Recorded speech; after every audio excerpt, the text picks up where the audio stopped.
नमस्कार दोस्तों, आज व्रत पूर्णिमा है। पूर्णिमा व्रत की इस कथा को सुनने और पालन करने से पुण्य की प्राप्ति होती है। भगवान श्री कृष्ण सदैव बनी रहती है। इस दिन व्रत करने से मनुष्य को मानसिक शांति, आत्माधिक बल और शारीरिक सुख की प्राप्ति होती है। आइए सुनते हैं पूर्णिमा व्रत की कथा। दोस्तों, द्वापर युग में एक समय की बात है कि यशोदा जी कृष्ण से कहा कि तुम सारे संसार को उत्पन्न करता, पोषण तथा उसे श्रृंगार करता हो। आज कोई ऐसा व्रत मुझे कहो जिसके करने से मृत्यु लोक में स्त्रियों को विधवा होने का भय न रहे। यह व्रत सभी मनुष्यों की मनोकामना पूर्ण करने वाला हो। श्री कृष्ण कहने लगे, हे माता, तुमने अति सुंदर प्रश्न किया है। मैं तुमसे ऐसे ही व्रत को विस्तार से कहता हूँ। सौभाग्य प्राप्त के लिए स्त्रियाँ को त्रयोदशी अर्थात 32 पूर्णिमा का व्रत करना चाहिए। इस व्रत को करने से स्त्रियों को सौभाग्य संपत्ति मिलती है। ये व्रत अचल सौभाग्य को देने वाला और भगवान शंकर के प्रति मनुष्य मात्र की भक्ति को बढ़ाने वाला है। यशोदा जी कहने लगी, हे कृष्ण, सर्वप्रथम व्रत को मृत्यु लोक में किसने किया था, इस पे विस्तार पूर्वक कहो। श्री कृष्ण जी कहने लगे कि इस भूमंडल पर एक अत्यंत प्रसिद्ध राजा चंद्रहास से पालित अनेक प्रकार के रत्नों से परिपूर्ण कार्तिक का नाम की एक नगरी थी। वह धनेश्वर नाम का एक ब्राह्मण रहता था और उसकी स्त्री अति सुशील रूपवती थी। दोनों ही उस नगरी में बड़े प्रेम के साथ रहते थे। घर में धान्य आदि की कोई कमी नहीं थी। उनको एक बड़ा दुख था कि उनकी कोई संतान नहीं थी, जिस वजह से वो बहुत दुखी रहते थे। एक दिन एक बड़ा तपस्वी योगी उसकी नगरी में आया। वह योगी बाकी घरों से भिक्षा मांगकर भोजन किया करता था, लेकिन उस ब्राह्मण के घर से भिक्षा नहीं मांगता था। एक दिन योगी गंगा किनारे भिक्षा मांगकर पेट पूर्वक खा रहा था, तो ये सारी चीज़ें धनेश्वर ने देख लिया।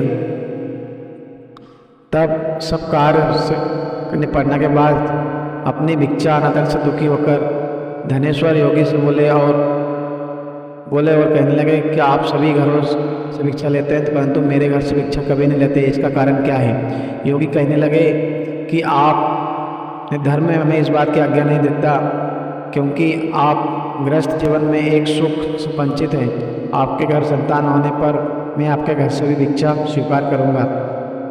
उन्होंने कहा कि जिसे संतान नहीं, उसके घर से भिक्षा लेने लिए मेरे पतन का कारण हो सकता है।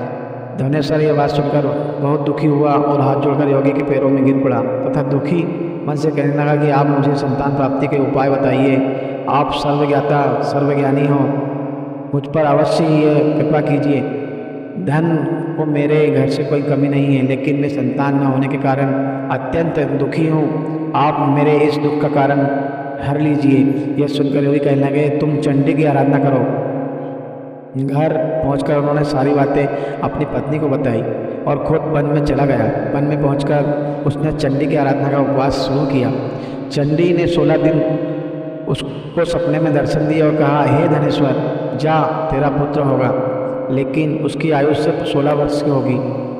16 वर्ष की आयु में उसकी मृत्यु हो जाएगी। अगर तुम दोनों स्त्री पुरुष 32 पूर्णिमा का व्रत करोगे तो यह दीर्घायु हो जाएगा।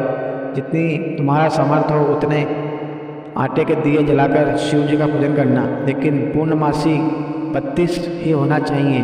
सुबह होते ही तुम्हें इस स्थान के पास एक आम का पेड़ दिखाई देगा। उस पर चढ़कर एक फल तोड़कर अपने घरवाली को खिला देना। सुबह स्नान होने के बाद वह स्वच्छ होकर शंकर जी का ध्यान करके उस फल को खा ले। तब शंकर भगवान की कृपा उससे गर्भ हो जाएगा। जब ब्राह्मण सुबह उठा तो उस स्थान पर एक आम का पेड़ दिखाई दिया और उसने फल तोड़ने के लिए चढ़ा, लेकिन वह पेड़ पर नहीं चढ़ पा रहा था। यह देखकर उसे बड़ी चिंता हुई। उसने भगवान गणेश की उपासना की और कहा, हे दयानिधि, अपने भक्तों के विघ्नों का नाश करने वाले, उनके मंगल कार्य को करने वाले, दुष्टों का नाश करने वाले, रिद्धि सिद्धि देने वाले, आप मुझ पर इतना कृपा कर दीजिए कि मैं आपकी मनोकामना पूर्ण कर सकूं। इसके बाद वह पेड़ से फल तोड़कर अपनी पत्नी के पास पहुंचा। उसकी पत्नी ने अपने पति से कहे अनुसार इस फल को खा लिया। वह गर्भवती हो गई। देवी की कृपा से उसे बहुत सुंदर पुत्र प्राप्त हुआ उसका नाम उन्होंने देवीदास रखा। माता पिता के हर्ष और शौक के साथ वह बालक बढ़ने लगा। भगवान की कृपा से बालक बहुत ही सुंदर सुशील था, सुशील और पढ़ाई लिखाई में बहुत ही निपुण था। दुर्गा जी के कथा अनुसार उसकी माता से 32 पूर्णमासी का व्रत रखा। जैसे ही 16वां वर्ष लगा, दोनों पति पत्नी बहुत दुखी हुए, कहीं उनके पुत्र की मृत्यु ना हो जाए। उन्होंने सोचा कि अगर उनके सामने ये सब कुछ हुआ तो वह कैसे देख पाएंगे। तभी उन्होंने देवीदास के मामा को बुलाया और 1 वर्ष के लिए देवीदास को काशी पढ़ने के लिए भेज दिया। 1 वर्ष के बाद उसे वापस लेकर आना देवीदास अपने माता पिता के साथ घोड़े पर सवार होकर चल दिया। उसके मामा को भी ये बात पता नहीं थी। दोनों पति पत्नी से 32 पूर्णमासी का व्रत पूरा किया। दूसरी तरफ मामा और भांजा दोनों रात गुजारने के लिए रास्ते में गांव में रुके। उस दिन उस गांव में ब्राह्मण की कन्या का विवाह होने वाला था। जिस धर्मशाला में वो बर और बारात के बाकी लोग रुके हुए थे, उसी धर्मशाला में देवी दास और उसका मामा ठहर गया। इधर कन्या को तेल आदि चढ़ाने के बाद जब लगने का समय आता है तो बर की तबीयत खराब हो जाती है। बर के पिता ने अपने परिवार वालों से विचार विमर्श करके कहा कि यह देवीदास मेरे पुत्र जैसा ही है, मैं इसके साथ लग्न करा दूं और बाद में बाकी सारे काम मेरे बेटे के साथ पूरा हो जाएगा। इसे कहने के बाद बर के पिता देवीदास को मांगने के लिए उसके मामा के पास गए और सारी बातें बताई। मामा ने कहा कि कन्यादान में जो कुछ भी मिलेगा वह हमें दे दिया जाएगा। बर के पिता ने इस बात को स्वीकार कर ली। इसके बाद देवीदास का विवाह कन्या के साथ संपन्न हो गया। इसके बाद वह अपनी पत्नी के साथ भोजन न कर सका और मन में विचार करने लगा, न जाने कि यह पत्नी किसकी पत्नी होगी। यह सोचकर उसकी आंखों में आंसू आ गए। तब वधू ने पूछा कि क्या बात है, आप उदास क्यों हो?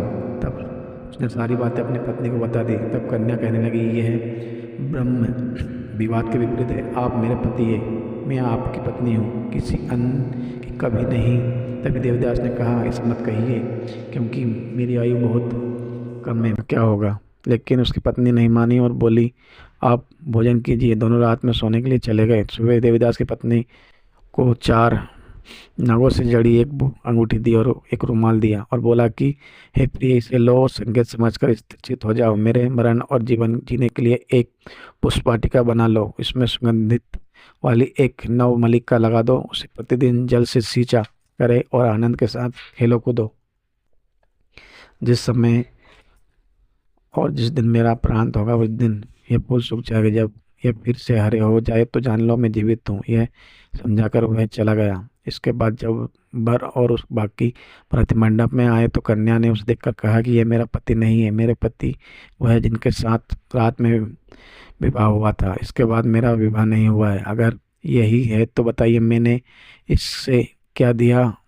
साथ ही कन्यादान के समय को आभूषण मिले उन्हें दिखाइए। कन्या की ये बातें सुनकर कहने लगे कि मैं ये सब जानता हूँ। इसके बाद बारात अपमानित होकर लौट गई। भगवान श्री कृष्ण बोले, हे माता, इस प्रकार देवीदास काशी चला गया। कुछ समय बीत गया तो एक सर्प उसे डसने के लिए वहाँ आया, लेकिन वह उसे काट नहीं पाया क्योंकि उस माता ने पहले ही 32 पूर्णिमा के व्रत कर लिए थे। इसके बाद खुद काल वहाँ पहुँचा भगवान की कृपा से। तब भी वहाँ माँ पार्वती भगवान गणेश आ गए। देवीदास को मूर्छित दशा में देखकर माता पार्वती ने भगवान शिव से प्रार्थना की कि महाराज, इस बालक की माता ने पहले ही 32 पूर्णिमा के व्रत कर लिए हैं, आप इसे प्राण दे। भगवान शिव ने माता पार्वती के कहने पर उसे प्राण दान दे दिए। उधर उसकी पत्नी उसे काल की प्रतीक्षा कर रही थी। उसकी पत्नी ने जाकर देखा कि पुष्प और पत्र दोनों ही नहीं है तो उसको बहुत आश्चर्य हुआ। तब उसने देखा कि पुष्प वाटिका में फिर से हरी हो गई तो वह समझ गई कि उसका पति जिंदा हो गया। इसके बाद वह प्रसन्न होकर अपने पति से कहने लगी, हे मेरे पति जीवित थे, उनमें ढूंढिए। जब 16 वर्ष व्यतीत हो गया तो देवीदास भी मामा के साथ काशी चल दिया। इधर उसकी पत्नी के परिवार वाले उसे ढूंढने के लिए जा ही रहे थे कि उन्होंने देखा कि देवीदास और उसका मामा उधर ही आ रहे हैं। उसको देखकर उनके ससुर बहुत प्रसन्न हुए। उसने अपने घर ले आए और सारा व्यवहार इकट्ठा हो गया और कन्या ने उन पहचान लिया। देवीदास ने उसके बाद पत्नी और मामा को लेकर वहाँ चल दिया। उसने के ससुर ने भी उसे बहुत धन दे दिया। वह अपने घर की तरफ चल रहा था तो माता पिता को लोगों ने खबर दी, तुम्हारा पुत्र देवीदास अपनी पत्नी और मामा के साथ आ रहा है। ऐसा समाचार सुनकर पहले तो विश्वास नहीं हुआ, लेकिन जब देवीदास आया और उसने माता पिता के पैर छुए तो उसके माता पिता ने उसे माथा चूमा और दोनों को अपने सीने से लगा लिया। दोनों के आने की खुशी से धनुषर बहुत ही दान दक्षिणा ब्राह्मणों को दी। श्री कृष्ण जी कहते हैं कि इस तरह से धनेश्वर को 32 पूर्णिमा का व्रत के प्रभाव की संतान प्राप्त हुई। जो स्त्रियां इस व्रत को करती है वह जन्म जानता तक वैधव्य का दुख नहीं भोगती और सदैव सौभाग्यवती रहती है। यह मेरा वचन है। यह व्रत संतान देने वाला और सभी मनोकामनाओं को पूर्ण करने वाला है।